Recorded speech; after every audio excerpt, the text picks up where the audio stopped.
Welcome to the Press On podcast. It is our goal to encourage you through simple spiritual conversation to press on in your walk with Christ. My name is Kyle Blevins, and I'm joined today by my friend Elijah Spillman as we discuss the flood narrative of Genesis chapter 6 through chapter 9. That conversation is already underway, so let's go ahead and join in. So the story of the flood is part of a larger narrative that the Bible is revealing, which has primarily shown us that man is really good at rebelling against God. I mean, you go back to the beginning, Adam and Eve, God, he creates everything, and when he does, he tells them it is good. And then he tells them there's a tree in the midst of the garden, the tree of knowledge of good and evil. Don't eat from this tree. And that's exactly the decision they end up making. They listen to the serpent and they eat from the tree, and more or less they decide, we want to be like God. We want to be the ones that can decide if something is good or evil. And ever since then, what we've done is shown we're not very good at deciding what's good and evil. You follow that up with Cain. Cain kills his brother. Lamech, a descendant of Cain, basically says, I want to be even more evil than Cain.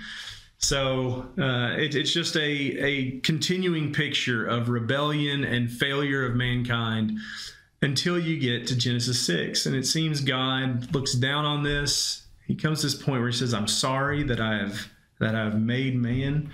And then he makes this statement in Genesis 6 to Noah in verse 13, the end of all flesh has come before me. Now that statement, I think about how much that must have scared Noah, because on some level Noah has to understand, hey, he's talking about me too. The end of all flesh, that I'm a part of that. The end of all mankind, well, I'm a part of mankind. But the good news of this story is God is offering a way of escape. He offers this ark of grace and mercy that mankind can find salvation on. And that's really what we're devoting our time to, talking about this in this episode. A little bit about what that ark was and a little bit about the God that gave instructions to it. I think it's fair to say that the ark is a boat, but probably not the way that we see boats in our day today. So, Elijah, you'd had some thoughts on that. Would you care to share us a little bit about what you see when you read about the ark? All right, to begin with, let's see the dimensions here. In Genesis chapter 15, this is how you are to build it. The ark is to be 300 cubits long, 50 cubits wide, and 30 cubits high. And make a roof for it, leaving below the roof an opening 1 cubit all high all around. Put a door on the side and make lower, middle, and upper decks. I am going to bring floodwaters on the earth to destroy life all under the heavens, every creature that has the breath of life in it. Everything on the earth will perish. And from reading the dimensions, we kind of give somewhat of an idea of not exactly what it may have looked like. And in the dimensions, there have been many scientific studies that have proven that that's actually the thing I did not mention was gopher wood. And to cover it, it's unknown if gopher wood was an exact species of tree, or if it was a type of manufacturing process, or if it was like a kind of wood, right? Species within it, And they cover it with pitch, which is the equivalent, to glue. It's been used all over. It's been used, in tool making, and it still is used, but it's been. So one thing, as you read that, you mentioned that God gave instruction about a door. How many doors did he allow into this boat? Well, he all he said was one door and one window, which that means that there is only like one door or one way to heaven, and it's through Jesus, and there ain't any other way. I think that's fascinating. God says, look, there's a there's a certain dimension I want you to make it, which you've mentioned that dimension becomes is very stable. We can still test that today to see this is almost like it's perfect for a big extended stay out on rough water. He said, I want you to make a door, a window. I want you to build it out of gopher wood. Seems like God was really specific about what he wanted. And I think the Bible also kind of reveals a little bit of Noah's understanding of that. So in chapter 7 and in verse 5, what we find is Noah did according to all the Lord had commanded him. Again, in verse 9, makes the same statement that he brought these animals into the ark, 2 males, 2 females, as God had commanded Noah.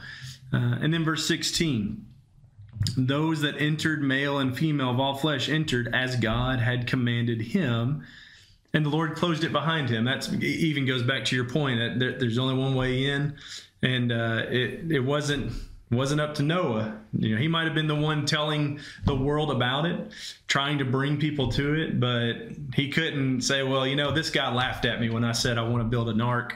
This guy laughed at me when I said there was going to be a flood. He said, what is that? I'm going to keep them out. Well, the only one that could shut the door up was God. God's the one that closed it up behind them.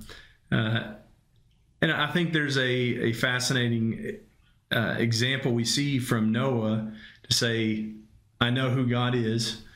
I know that he is the only hope that I have. In fact, how merciful it is that the world was so bad and God said, I'm going to provide any way to escape it all.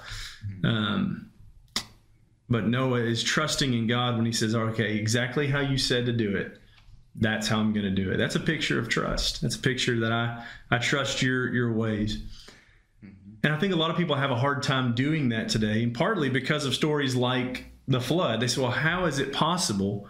How is it possible that a flood could just cover the entire world? And I think you studied a little bit about that too, hadn't you? The mechanics of the flood. Yep. And I want to start that by saying that when people hear that it rained for 40 days and 40 nights, people think that is all that happened, but we can tell from the scientific data that there was much more to it than that.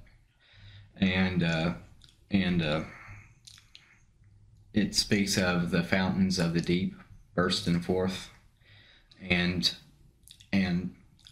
what creation scientists have said that is talking about plate tectonics, which you first learn about it in middle school, and it's real big in geology, which and not just tectonic plates. There would have been tsunamis that would have been the result of the plate tectonics. Like one of the ones you learn of is convergent, divergent, and I can't think of that one. I didn't mention this earlier, but there's evidence that it had never rained until the flood. And there's all sorts of theories out there of how God kept the earth stable, which that we've got no time to discuss, but they're out there. You can find them on YouTube.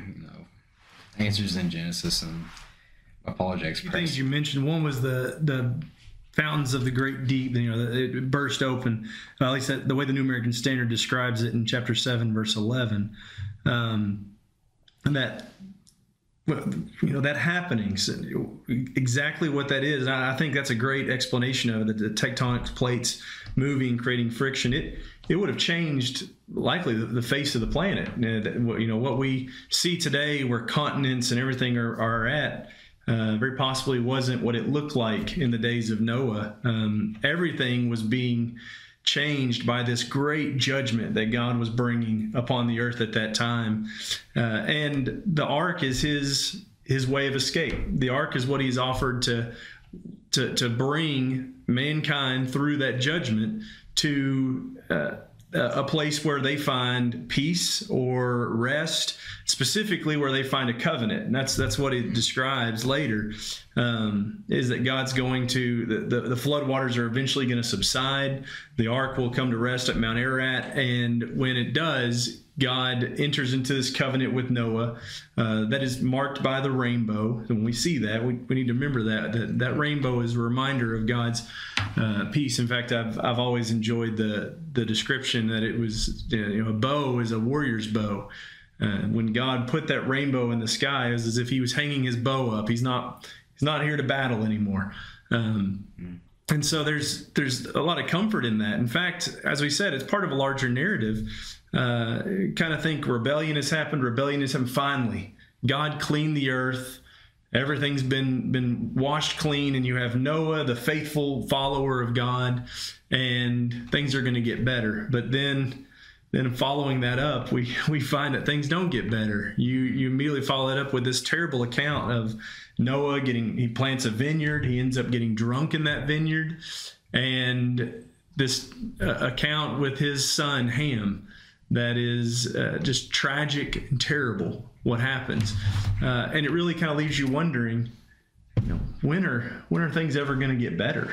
It just seems like we get worse and worse. Things get a little bit better, and then goes right back.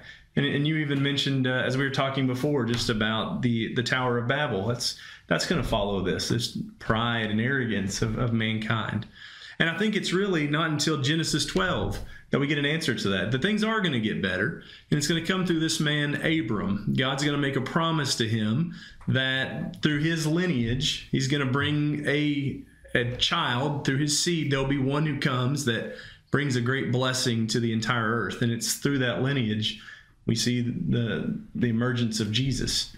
And I think an important part of understanding that is to understand God said, I'm not going to flood. That's that covenant. I'm putting my bow up. I'm not going to flood the earth again. But that doesn't mean judgment is never coming again either. I think you had some thoughts about that. Yeah.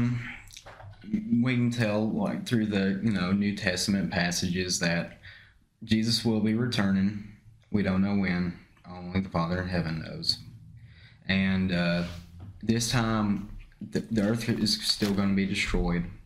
But this time it's coming with fire, not water. God's made a covenant that he will never flood the earth again with the rainbow.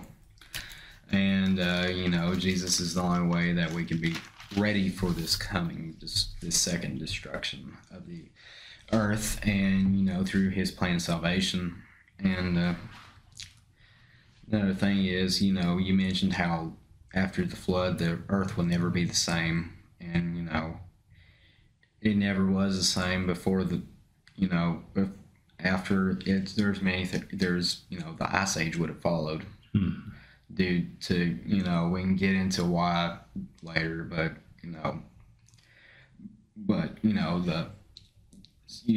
the flood has changed the earth forever.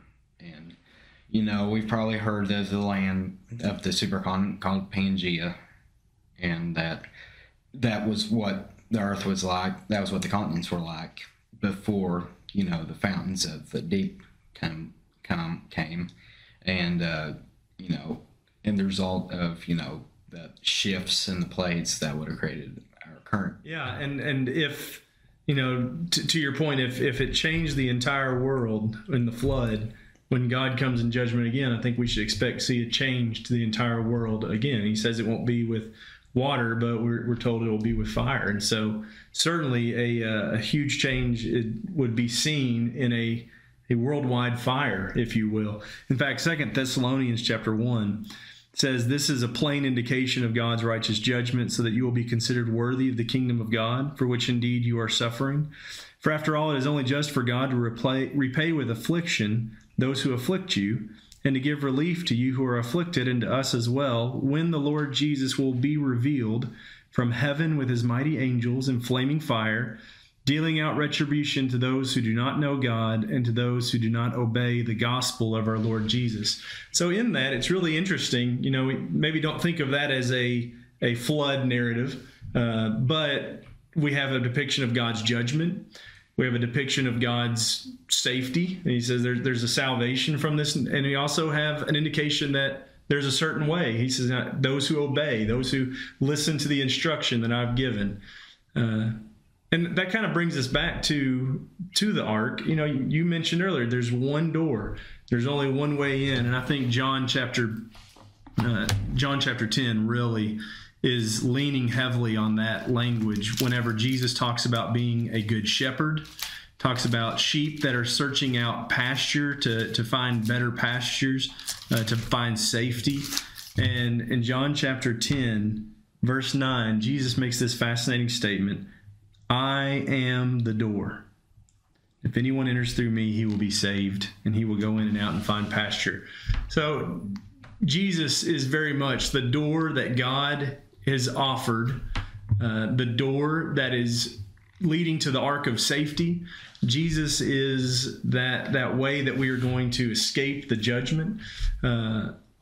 And especially, that door is one that only God controls.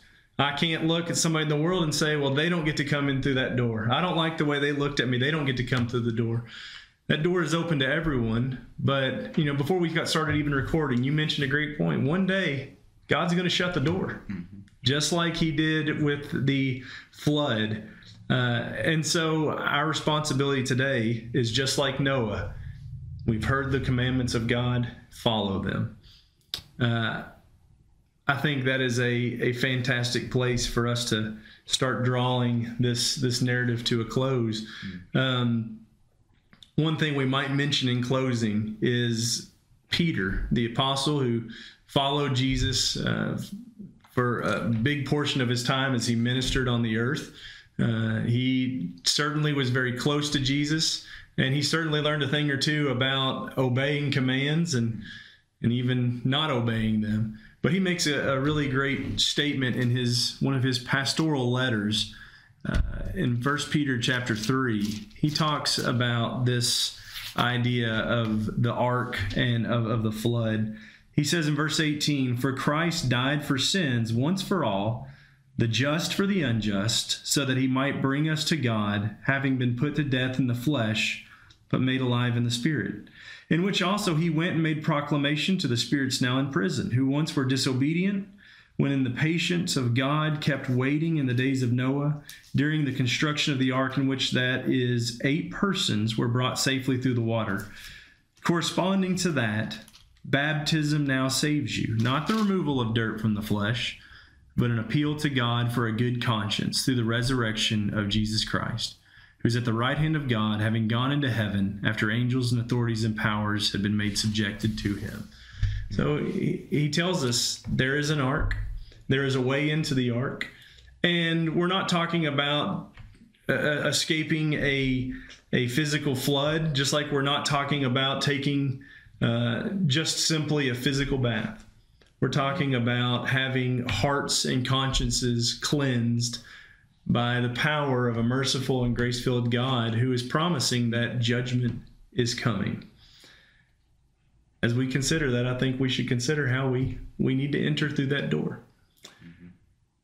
Well, we thank you all so much for joining in. Elijah, do you have any other thoughts before we closed? No, that's covered everything I'd like to. Well, we hope that you all have enjoyed this, and we hope that you will take a moment to share it with your friends, maybe start a conversation with somebody today about the flood and about the great God of mercy who provided a way of salvation through it. Thank you guys for watching.